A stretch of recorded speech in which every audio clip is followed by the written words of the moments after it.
So friends, ఇప్పటివరకు మనం first basics and second బేసిక్స్ని మనం ప్రాక్టీస్ చేస్తాం. ఇప్పుడు మనం మూడో నెంబర్ బేసిక్స్ని ప్రాక్టీస్ చేయబోతున్నాం. సో అందులో ఫస్ట్ టైం మనం చేయబోయేది మూడో నెంబర్ బేసిక్స్లో బెన్ స్టోక్స్. బెన్ స్టోక్స్ అంటే చాలా సింపుల్. దీంట్లో ఫస్ట్ మనం నేర్చుకున్నది ఫస్ట్ బేసిక్స్ అంటే జస్ట్ మనం సైడ్కి స్ట్రోక్స్ ఇవ్వడం. ఇది మనం 8 యాంగిల్ ప్రాక్టీస్ చేసాం, 8 యాంగిల్స్.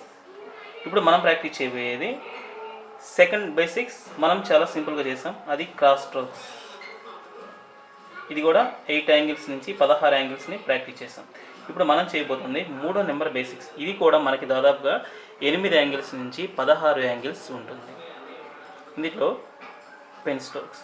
జనరల్గా చాలామంది దీన్ని ఎస్ స్ట్రోక్స్ అంటారు. ఎస్ స్ట్రోక్సే, ఎందుకంటే యాక్చువల్గా మనం దాన్ని సైడ్ తిప్పినట్టయితే ఎస్ స్ట్రోక్స్ అవుతుంది. ఎందుకంటే మనం పైనుంచి కూడా కిందకి వేస్తుంటాం కాబట్టి ఇది ఎస్ స్ట్రోక్స్ అంటారు దీన్ని.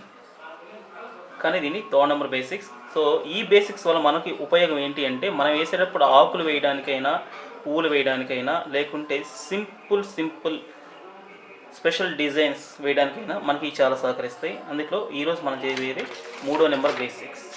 ఆ థర్డ్ నెంబర్ బేసిక్స్ని ఫస్ట్ మనం చేయాల్సిన ఈజీగా గుర్తుపట్టడానికి ఫస్ట్ ఒక లైన్ వేసుకోవాలి స్ట్రైట్గా. ఈ లైన్ వేసుకున్న తర్వాత ఈ లైన్కి మనం వన్ సైడ్ నుంచి పైకి వేస్తున్నాం స్ట్రోక్స్. సో మనం ఈ ఒక్క బేసిక్స్ నేర్చుకున్నా కూడా చాలు. మూడో నెంబర్ బేసిక్స్ నేర్చుకున్నా మనం శారీ మొత్తం కంప్లీట్ చేయడానికి ది బెస్ట్ డిజైన్స్ దీంట్లో మనం వేయచ్చు.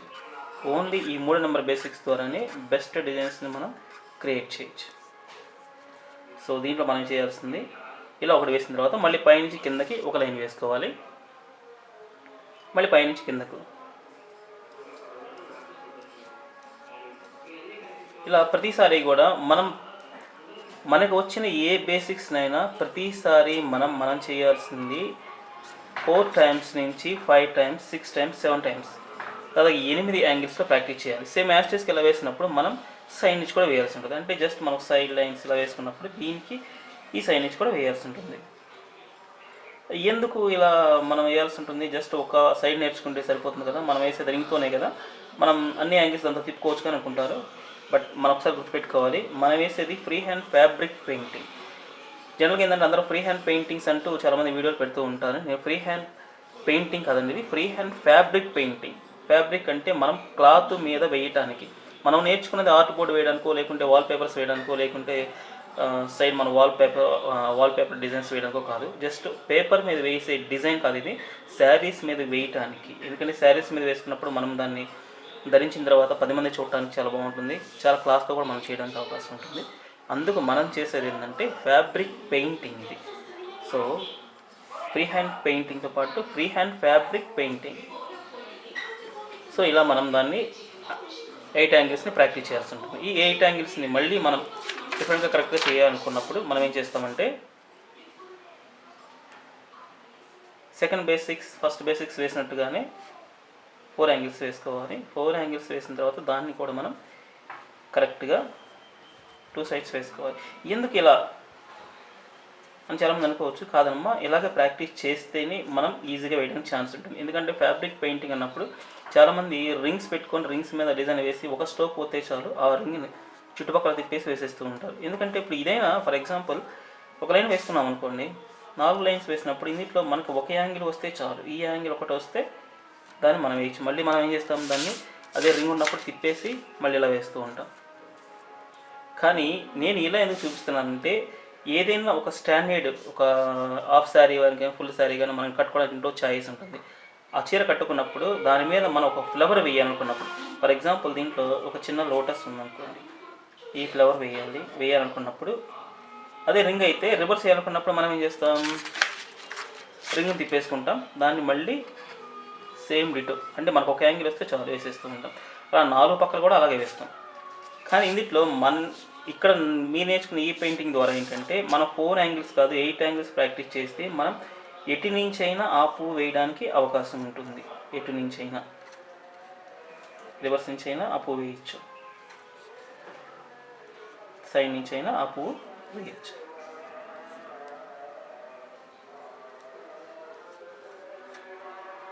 సో ఇటు పక్క నుంచి అయినా ఆ పువ్వు వేయచ్చు.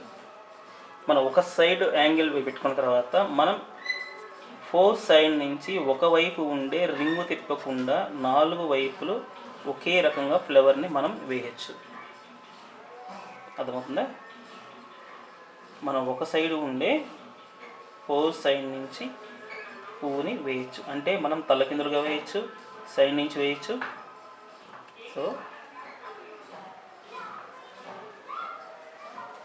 సో ఇవన్నీ కూడా ఏంటంటే మనం ముందుగా ప్రాక్టీస్ చేసుకుంటేనే ఈజీగా వస్తుంది. ముందుగా ఆ బేసిక్స్ని ప్రాక్టీస్ చేయాలి. బేసిక్స్ని ప్రాక్టీస్ చేసినప్పుడు దీంట్లో ఫర్ ఎగ్జాంపుల్ దీంట్లో మనకి ప్లస్ యాంగిల్ ప్రాక్టీస్ చేసామనుకోండి, దీంట్లో ఏ రకమైన ఫ్లవర్ వస్తుంది. సో ఈ స్ట్రోక్స్ మనం ప్రాక్టీస్ చేసాం. దీనికి కూడా మనకి 1 2 3 4 తర్వాత ABCD అనేది కొన్ని నెంబర్స్ ఉంటాయి. అంటే జనరల్గా ఇప్పుడు మీకు చెప్పేంత సమయం దీంట్లో ఉండకపోవచ్చు, దాన్ని గుర్తుపట్టడం కూడా కొంచెం కష్టం అవుతుంది. అందుకని ఏంటంటే మీకు ఈజీగా చెప్తాను. దీంట్లో ఫర్ ఎగ్జాంపుల్ దీంట్లో మనం వచ్చేసి ఒక లోటస్ వేయాలనుకోండి. లోటస్ వేయాలనుకున్నప్పుడు దీంట్లో నుంచి మనకి ఏ బేసిక్స్ ఉన్నాయి. సెకండ్ బేసిక్స్ నుంచి మనం 2 మొగ్గలు వేసుకున్నాం, అంటే ఒక మొగ్గ వేసాం. దీంట్లో లోటస్ వేయాలనుకున్నప్పుడు దీంట్లో మనకి ఏదైతే ఉందో, సో ఇక్కడ ఉన్న ఈ పెటల్ ఐడియా వస్తుంది కదా. సో పైనుంచి మనం స్ట్రోక్ వేసాం, ఈ స్ట్రోక్ సంబంధించి సైడ్ వేసాం. సో దానికి ఆపోజిట్ ఇక్కడ ఉంది కదా, ఆపోజిట్ దీన్ని తీసుకొచ్చి ఇక్కడ వేసాం. దానికి ఇంకా కిందకి వేయడానికి ఏం చేస్తామంటే ఇంకొంచెం లాంగ్ వేస్తాం. సో మనకి లోటస్ ఈజీగా సింపుల్ అయిపోయింది. అర్థమవుతుందా? సో ఇలాగే మనం పువ్వును రివర్స్ వేయాలన్నా కూడా ఇక్కడ మనకి ఏముంది, రివర్స్ వేసాం గుర్తుంది కదా. ఈ రివర్స్ వేసిన ఈ స్ట్రోక్ని ఈ పక్క వేసుకుంటాం, ఇక్కడ వేసిన ఈ స్ట్రోక్ని ఈ పక్క వేస్తాం. అంటే మనం ఒక సైడ్ నుంచే ప్రాక్టీస్ చేస్తే అన్ని సైడ్ల నుంచి కూడా ఆ ఫ్లవర్స్ వేయడానికి చాలా ఈజీగా ఉంటుంది. అందుకు మనం ఒక సైడ్ నుంచే 8 నుంచి దాదాపుగా 16 యాంగిల్స్ని ప్రాక్టీస్ చేయాల్సి ఉంటుంది. సో మనం ఇలా వేయటమే కాకుండా ఈ ఓన్లీ బేసిక్స్ ద్వారానే మనం దాదాపుగా చాలా డిజైన్స్ని క్రియేట్ చేసుకోవచ్చు శారీ మీద కూడా. సో దీంతో ప్రాక్టీస్ చేస్తూ థర్డ్ బేసిక్స్ని మళ్ళీ ఒక లైన్ క్రాస్ వేసుకోవాలి. ఈ లైన్స్ వేసిన తర్వాత దీంట్లో నుంచి మనం బెండ్ లీవ్స్ అన్నమాట. అంటే ఒక సైడ్ నుంచి బెండ్ లీవ్స్, సన్న లీవ్స్ వస్తుంది కదండి, లీవ్స్ వేస్తూ ఉన్నారు ఇలా సన్నగా. సో మనం ఈ 3 నెంబర్ బేసిక్స్ని ఎన్ని రకాలుగా ప్రాక్టీస్ చేస్తే మనకి అంత ఎక్స్పీరియన్స్ వస్తుంది, అంత ఈజీగా, అంత సింపుల్గా, అంత క్లాస్గా డిజైన్ వేయడానికి కూడా మనకి అవకాశం ఉంటుందన్నమాట. సో ఫస్ట్ మనం బేసిక్స్ని గుర్తుపెట్టుకోవాలి. ఆ బేసిక్స్ని ఎలా వేయాలనేది ఫస్ట్ ఐడెంటిఫై చేయాలి. ఏ కోణంలో వేస్తే ఏ బేసిక్ ఎలా వస్తుందో తెలుసుకోగలిగితే మనం ఈజీగా గొప్ప గొప్ప డిజైన్స్ని చాలా సింపుల్గా ఒక శారీని కేవలం 3 or 4 మినిట్స్లో కూడా ఒక శారీని కంప్లీట్ చేయొచ్చు. ఏంటి సార్ మరి శారీ అంటే 3-4 నిమిషాల్లో శారీ వేయచ్చు అంటే, ఎస్, 3-4 నిమిషాల్లో కూడా ఒక శారీని ఈజీగా కంప్లీట్ చేయవచ్చు. సో ఈరోజు ఈ 3 నెంబర్ బేసిక్స్లో నుంచి మీకు ఇంకొక టెక్నిక్ చూపిస్తాను మీకు. సో ఈ 3 నెంబర్ బేసిక్స్ మనం వేసేటప్పుడు బాగా గుర్తుపెట్టుకోవాల్సింది straight 1 by 1 1 by 1 1 by 1 1 by 1.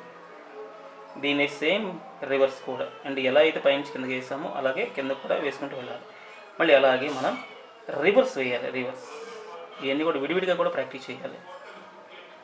దాన్ని మళ్ళీ పైనుంచి కిందకి ప్రాక్టీస్ చేయాలి. అంటే ఏదైనా సరే మనకి ఒక సైడ్ నుంచి కిందకి వేసాము అంటే దాన్ని మనం అన్ని రకాలుగా ప్రాక్టీస్ చేయగలిగి ఉండాలి. పైనుంచి కిందకి వేస్తే మళ్ళీ కింద నుంచి పైకి వేయాలి. అలా ప్రతిసారి మనం అన్ని రకరకాలుగా ప్రాక్టీస్ చేయగలుగుతుంటే ఈజీగా మనకి ఈ పెయింటింగ్స్ అనేది సులువుగా వస్తుంది. సో దీంట్లో మనం వచ్చేసి ఇంకా మనం థర్డ్ బేసిక్స్తో ఏమేమి చేయవచ్చు, 3 నెంబర్ బేసిక్స్తో ఇంకా అదొక కొన్ని వేల ఫ్లవర్స్ని మనం క్రియేట్ చేయవచ్చు.